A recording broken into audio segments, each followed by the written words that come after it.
All of a sudden, I just happened to look down and I just said, "Here he is." And I saw a young boy, only in his briefs. He was tied up, had tape all over him. He was mortally wounded, I could see. I am sorry for what I have done. These were John Joubert's last words before his execution. But were they genuine? Did he truly feel remorse, or was it simply a final, detached acknowledgement of his fate? Imagine a small town where nothing bad ever seemed to happen until it did. In this quiet place, children played outside and parents left their doors unlocked, trusting their neighbors. But that trust was shattered when two young boys vanished without a trace. Their lives were taken by a killer who walked among them, hiding his dark side behind a mask of normalcy. John Joubert wasn't just a predator, he was a master of deception. He was a quiet, disciplined airman, a man trusted by his community, someone you'd never suspect. But his cold acts of violence left a trail of fear, and the town would never be the same again. Today, we're going to unpack his story, explore the psychology behind his crimes, and ask the tough question: was his execution truly justice, or just another act of violence? Stay with us as we uncover the chilling truth behind John Joubert, one of the most disturbing killers in American history. Hey there, I'm glad you are here. In today's video, I will take you through the timeline of the life of John Joubert, a man whose quiet, disciplined appearance concealed a chilling darkness. We'll start with his early life and military career, examining the psychological factors that shaped him into the cold-blooded killer he became. Then, we'll dive into the heart-wrenching story of his victims and the community that was shattered by his crimes. We'll follow the investigation as it unfolds and explore the emotional toll of his trial and eventual execution. Finally, we'll reflect on the moral questions surrounding his death penalty and whether it truly served justice. Before we begin, I'd love to know where you're watching from and what time it is there. Drop a comment below and let's connect. Don't forget to hit that subscribe button if you haven't already, and let's dive into this gripping story. John Joubert's life, on the surface, appeared typical. Raised in a strict military household, he adhered to the routines and discipline that marked his upbringing. His behavior mirrored the expectations of his family and society, polite, dependable, and seemingly well-adjusted. He was the type of person anyone could trust. Yet, beneath this facade, something was missing. Joubert's childhood lacked the emotional warmth many children receive, leaving him isolated. While his family was structured and orderly, the emotional connection that is vital for a child's growth was absent. He struggled with loneliness, retreating inward rather than forming meaningful relationships. These early signs of emotional disconnect began to shape a dark undercurrent in his character. The foundation for his future actions was being quietly built in the absence of love and understanding. As Joubert grew older, the emotional neglect turned into deeper psychological issues. But his outward calmness allowed him to blend into the background unnoticed by those around him. This early emotional void would become the breeding ground for the troubling impulses he could no longer suppress. What began as an inner struggle would later spiral into the violent actions that shocked the world. The question remains, how much of his fate was shaped by his childhood, and could this dark path have been prevented? John Joubert's life at Offutt Air Force Base seemed unremarkable. As an airman, he wore his uniform with pride, embodying the traits of a disciplined soldier, punctual, polite, and reserved. His demeanor fit the military ideal, calm, professional, and unobtrusive. In the small, tight-knit community around the base, Joubert was the type of person you'd expect to see greeting neighbors or quietly going about his day. He blended in seamlessly, never drawing attention to himself, never standing out. He seemed to be just another young man fulfilling his duties, fitting the mold of what society would consider a reliable and trustworthy individual. He had the appearance of someone who followed the rules, a man who could easily be overlooked. To his friends, co-workers, and community members, Joubert was an average man, a person you could rely on without question. But here's the chilling reality. How could someone so ordinary, so disciplined, conceal such darkness? How could a man who seemed to live by society's expectations become the predator he was? His quiet, controlled nature allowed him to remain hidden in plain sight, unnoticed by those around him. The question that lingers is, how many of us have trusted someone like him without ever knowing what they were capable of? Imagine living next door to John Joubert. He could have been your neighbor, a coworker, or even a casual friend. His quiet, polite nature made him blend seamlessly into everyday life. He followed the rules, was respectful, and never raised any suspicion. But what if there was something hidden beneath that ordinary exterior? Could there have been small, unnoticed signs that something was off? Was he always hiding in plain sight? This chilling reality is what makes his case so unsettling.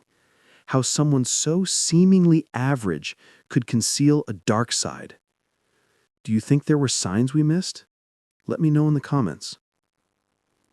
Joubert's story doesn't begin with murder. It starts with a childhood marked by instability. Raised in a home where his parents' relationship was filled with tension and conflict, John Joubert was exposed to emotional turmoil from a young age. The constant volatility in his household left him isolated, with little emotional support. This emotional distance created a void that Joubert, like many children in similar situations, struggled to fill. But while many children experience emotional neglect without turning to violence, Joubert's story is different. What was it about his early life that made him more susceptible to darker thoughts and violent fantasies? At a young age, Joubert's emotional isolation began to shape his mindset. His parents' strained relationship provided no safe space for him to process his feelings, leaving him to cope in unhealthy ways. Instead of finding comfort or emotional connection, Joubert retreated inward. He began to harbor troubling thoughts that weren't just fleeting moments of frustration, but deeply rooted fantasies. By the time he was 13, these fantasies became a recurring part of his world. They weren't simple daydreams or fleeting annoyances. They were dark thoughts he couldn't easily dismiss. What began as a child's yearning for control over a chaotic world slowly transformed into a fixation on violence. The more isolated he felt, the more these thoughts grew, feeding on the emotional neglect he had experienced. By the time Joubert reached his teenage years, his fantasies had taken on a more sinister quality. They were no longer just thoughts, they were plans in his mind, a response to the inner turmoil that had been ignored for so long. But what was it that allowed these dark thoughts to flourish? Was it the emotional neglect he endured growing up? Or was there something more deeply ingrained in his psyche, something that made his fantasies turn into something far more dangerous? It's clear that the emotional scars from his childhood played a significant role in shaping his thoughts. But was that enough to push him into committing violent acts, or did other factors contribute? The signs of something more troubling were there from the start, but they went unnoticed, leaving Joubert to wrestle with his emotions in silence. As Joubert grew older, his ability to keep these thoughts buried grew weaker. The internal conflict he had struggled with for so long began to surface in dangerous ways. His troubled childhood laid the groundwork for the violence he would later commit. But the real question is, could anyone have seen the warning signs before it was too late? What made him take that final, irreversible step toward violence? His story raises a chilling question. How many others, shaped by neglect and emotional scars, hide in plain sight, their darker thoughts growing until they can no longer be contained? Predatory behavior isn't simply about violence, it's about control. John Joubert wasn't driven by impulses or blind rage. He was driven by a need to dominate, to assert power over those he targeted. His approach was calculated, methodical, and chillingly precise. Unlike the typical portrayal of a killer acting on instinct, Joubert's actions were rooted in a disturbing form of strategy. He didn't choose his victims randomly. He stalked them, watching from the shadows, learning their daily routines and understanding their vulnerabilities. He knew when they would be most exposed, when they would least expect an attack. This careful selection process tells us something profound about Joubert's mindset. It speaks to a deep need for control, for power over another person's life. He didn't strike recklessly. He waited for the right opportunity, watching as his victims went about their innocent, everyday activities. His ability to blend in and remain unnoticed in the community was part of his method. To the people around him, he seemed like just another ordinary person. But beneath that calm exterior was a mind that understood how to prey on the unsuspecting. What does this tell us about his psychology? It suggests that Joubert wasn't merely a violent individual, he was a predator who thrived on his ability to control and manipulate. His victims were not chosen in a moment of rage, but were selected with chilling deliberation. This level of control reveals a disturbing intelligence in his approach, one that made his crimes harder to detect and stop. Could he have been stopped earlier if someone had recognized the signs? It's a haunting question. Predators like Joubert often go unnoticed, their cold, calculating nature hiding behind the facade of normalcy.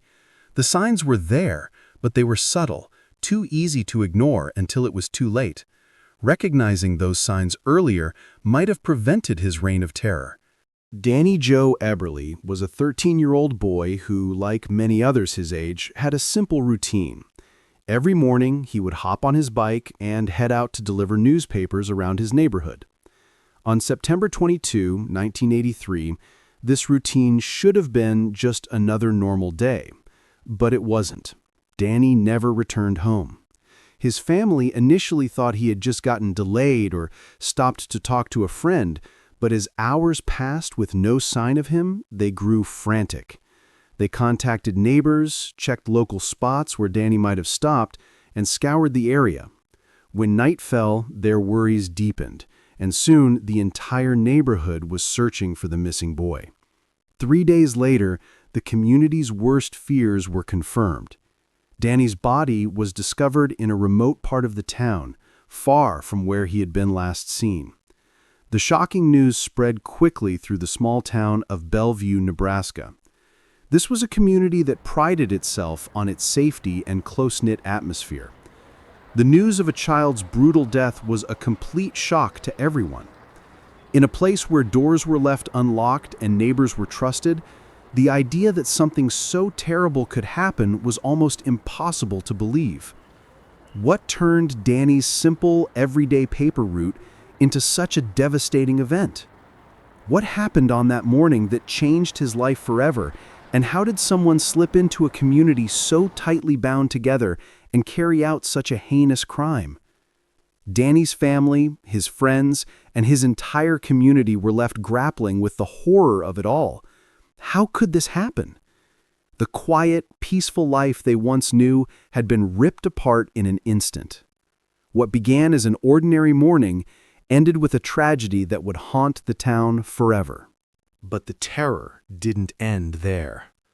Just 2 months after Danny's murder, the town of Bellevue would be struck again by the disappearance of another child, this time 12-year-old Christopher Walden. Christopher, like Danny, was on his paper route that fateful morning, heading down familiar streets with no idea that he was being watched. As the day went on and Christopher didn't return, his parents quickly became concerned. They knew something was terribly wrong. Just like Danny, Christopher's family began searching the neighborhood, reaching out to friends and neighbors. Hours passed, then days, and the search for Christopher grew more desperate. Eventually, just as the town was beginning to recover from the trauma of losing Danny, the discovery was made. Christopher, too, had been taken and killed. The similarities between the two cases were impossible to ignore. Both were young boys, both were on their paper routes, and both had vanished without a trace. The fear that had started to take hold after Danny's murder was now undeniable. A predator was lurking in the community, watching, waiting, and choosing his victims with disturbing precision. The question on everyone's mind was, why these boys? Why were they targeted? What was it about their routines, their age, or their vulnerability that made them the perfect victims for this predator? It quickly became apparent that these weren't random abductions. The carefully calculated nature of the crimes suggested that the killer was paying attention, learning the boys' habits, understanding their movements, and waiting for the right moment to strike. The predator wasn't acting out of rage or blind impulse.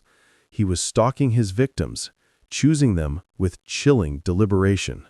The fear that gripped the town grew deeper. Was there something about the simplicity of their routines that made them easier targets? Both boys were young and innocent, just going about their daily activities when they were taken.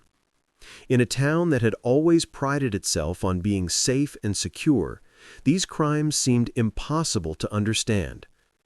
How could someone in their midst be watching, learning, and waiting for the perfect moment to strike? The town, which had once felt like a place where everyone knew everyone, now felt like a place where no one could be trusted. As the community struggled to come to terms with the loss of these two innocent children, they were left to ask, could they have done something differently? Could they have noticed the signs that something was wrong? The chilling reality of the situation was that the predator was someone who blended in seamlessly with the town. He wasn't someone who stood out. He was a part of the fabric of the community, just like everyone else. And that fact made the fear even more palpable. The realization that the person responsible for these horrific crimes could be living among them made everyone question who they could trust and what they could have missed. The murders of Danny Joe Eberly and Christopher Walden were not random acts of violence. They were the result of a calculated and deliberate plan carried out by a predator who knew exactly what he was doing. As the investigation into the deaths continued, one thing became clear. The fear that had overtaken Bellevue wasn't just about the loss of these two young boys. It was the realization that the predator had been able to carry out these attacks without anyone suspecting a thing. The town of Bellevue had been forever changed, not just by the deaths of two young boys, but by the frightening truth that a killer had walked among them all along. The question that lingered in everyone's mind was simple: who would be next? At first, the small town of Bellevue was in complete shock. The idea that something as horrific as a child's disappearance and murder could happen in their peaceful community was unimaginable. Bellevue was known for its safety, where neighbors trusted one another and the streets were quiet. When 13-year-old Danny Joe Eberly went missing, there was no indication that anything could go wrong. His family initially thought he had just gotten distracted or was visiting a friend, but as the day wore on and he failed to return, panic set in. His family began searching frantically, but hours turned to days with no sign of him. 3 days later, the search came to a tragic end. Danny's body was discovered in a secluded part of the town, a place no one expected. The shock of the news rippled through the town. The horror of what had happened was unimaginable for a community where such violence was unheard of. How could something so evil happen here? The sense of disbelief was overwhelming. Danny's murder left the entire town questioning how someone could do such a thing to an innocent child. The town that once felt so safe was suddenly filled with fear and uncertainty. The police, now faced with the unthinkable, had no immediate leads, but they were determined to find answers. As the investigation unfolded, a breakthrough came when tire tracks were discovered near the site where Danny's body was found. The discovery seemed small, but it was a critical clue. Someone had driven a vehicle into the area, an important detail that could lead them closer to the killer. It was the first tangible evidence that the police could follow. Who was behind the wheel, and could these tire tracks help solve the mystery? As the investigation progressed, the focus turned to the people who had access to the area. But the real twist came when it was discovered that the person they were looking for had been hiding in plain sight all along. John Joubert, a quiet, disciplined airman stationed at Offutt Air Force Base, had lived in Bellevue for years. He fit perfectly into the community, polite, respectful, and seemingly harmless. To those around him, Joubert was the type of person you could trust.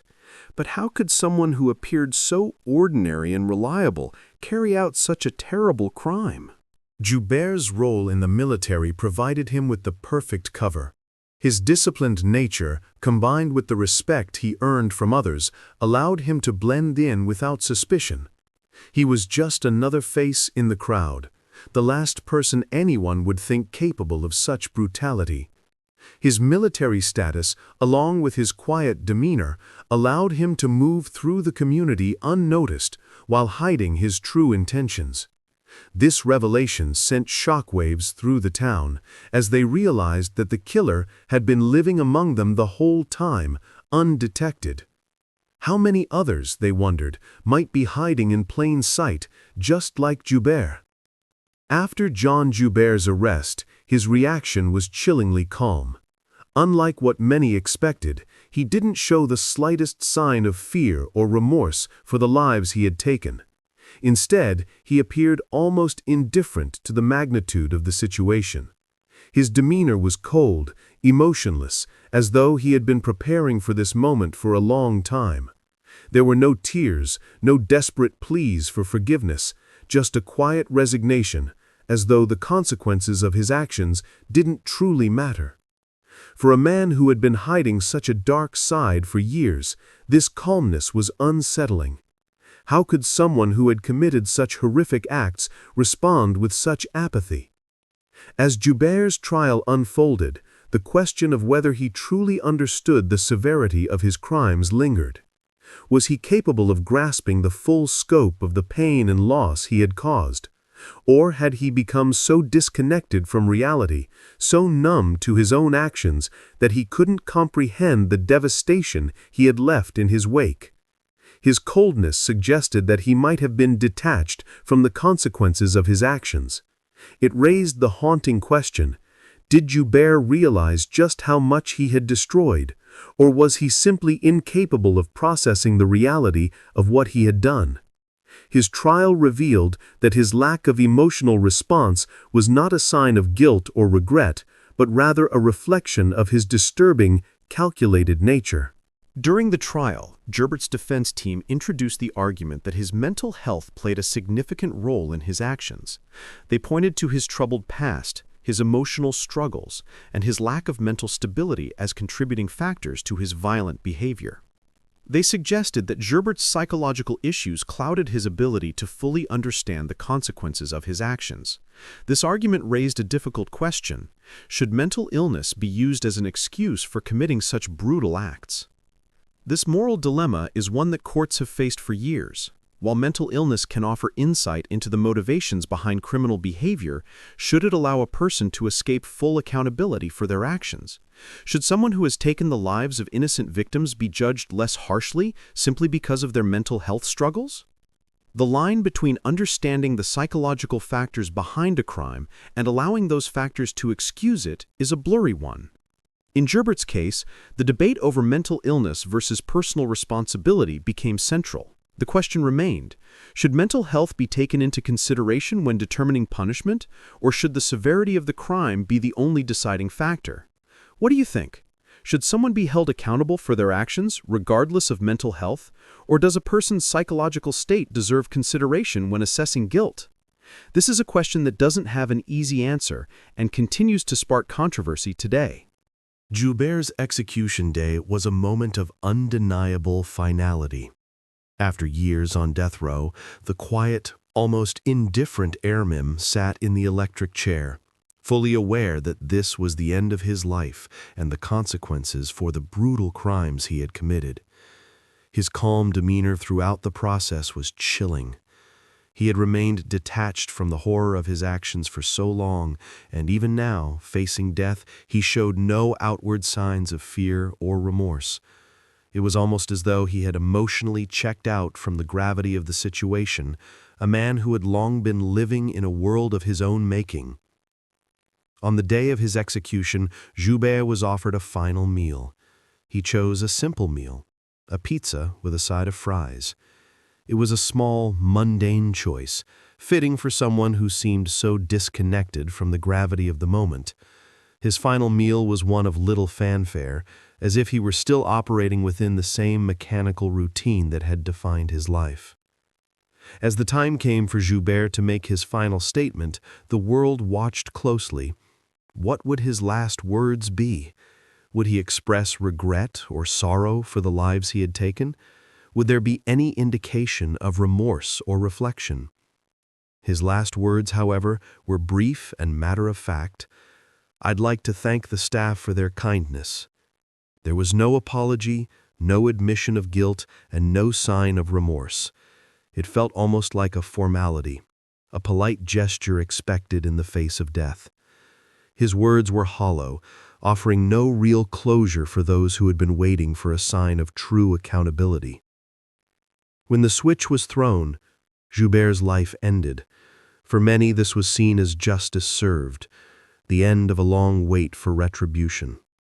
The families of the victims could finally breathe a sigh of relief, knowing that the man who had taken their children's lives would never harm anyone again.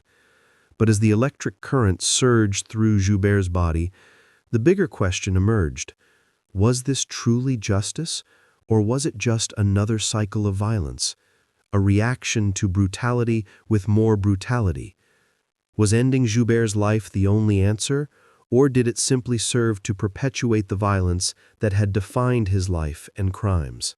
The electric chair itself is a powerful symbol of death and punishment, one that carries with it centuries of moral and philosophical debate. On one hand, it represents the finality of justice, the idea that a life taken should be paid for with the loss of another. But does this truly bring closure, or does it merely reflect society's attempt to answer violence with more violence? The act of executing someone is not just about ending a life, it's about what that action means within the broader context of justice. For some, the electric chair may be seen as a necessary tool for protecting society, a deterrent for those who might consider committing similar crimes. For others, it is a stark reminder that revenge often mirrors the violence it seeks to condemn. Does the electric chair provide the closure we seek, or does it simply mark the end of another violent cycle? These are the difficult questions that linger long after the switch is thrown and the execution is over, leaving us to ponder the true meaning of justice. The damage from the murders of Danny Joe Eberly and Christopher Walden wasn't confined to the victims' families. It spread throughout the entire community of Belleview, Nebraska. This small, peaceful town where neighbors trusted one another and left their doors unlocked had always been a place where people felt safe. But after the brutal killings, that sense of security was shattered. The murders forced the town to face a terrifying reality. Danger could exist even in the most familiar of places.